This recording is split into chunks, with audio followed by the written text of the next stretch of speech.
दोस्तों ये हैं बबीता मैम। जी हाँ दोस्तों, इन्होंने बताया कि क्यों ज़रूरी है पुरानी पेंशन। जी हाँ दोस्तों, ये ओपीएस क्यों ज़रूरी है जाने। माननीयों को तो 5-5 पेंशन मिलता है, बट कर्मचारियों को तो एक भी नहीं मिलता आज के ज़माने में। ओपीएस की आवाज़ को बुलंद करें। यहाँ पर आईसीएस के जो कोचिंग संस्थान है, बबीता मैम बता रही है कि ओल्ड पेंशन स्कीम क्यों ज़रूरी है। जी हाँ दोस्तों, कई सारे देश 60 वर्ष उम्र के बाद अपने जितने भी बूढ़े होते हैं सबको पेंशन देती है, सिंगापुर खास करके, क्योंकि उसे पता है कि सिंगापुर बनाने में उनका कितना योगदान है। यानी कह सकते हैं बुढ़ापे में प्रतिफल दिया जाता है। और हमारे देश में यूपीएस और एनपीएस बार बार दोहराया जा रहा है, जो कि पूरी तरह से गलत है।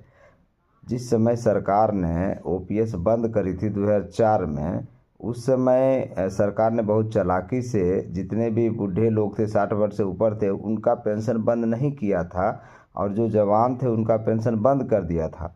जवानी में तो लोग पैसा कमा लेते हैं, लेकिन बुढ़ापे में वो कैसे कमा पाएंगे, ये बहुत ज़रूरी है। जी हाँ दोस्तों, उसमें जोश जोश में तो बोल लिए कि हम जवान हैं, हम कमा लेंगे, लेकिन वही 20-22-25 साल नौकरी करने के बाद जब बूढ़ा हो जाएंगे तब उनको पता चलने लगता है कि कितना ज़रूरी है पेंशन।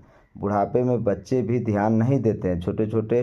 कभी कभी आप बीमार पड़ोगे, दवाई के दुकान पे या डॉक्टर के पास जाओगे, आपको पता है कि डॉक्टर 500 रुपया फीस ऐसे ही ले लेता है बिना देखे हुए, और उसके बाद दवाई का खर्चा अलग। तो उस समय बच्चे भी सही तरीके से ध्यान नहीं दे पाते हैं, इसीलिए बुढ़ापे में पेंशन बहुत ही ज़रूरी हो जाता है।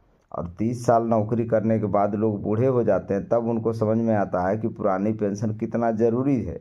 उनको 10 से 20 हज़ार 25 हज़ार महीना सरकार दिया करती थी, जिसको बंद कर दिया गया है, वो पूरी तरह से गलत है। इसीलिए पुरानी पेंशन बहुत ज़रूरी है। और अगर आप सहमत हो तो शेयर ज़रूर करिएगा। जय हिंद, जय भारत।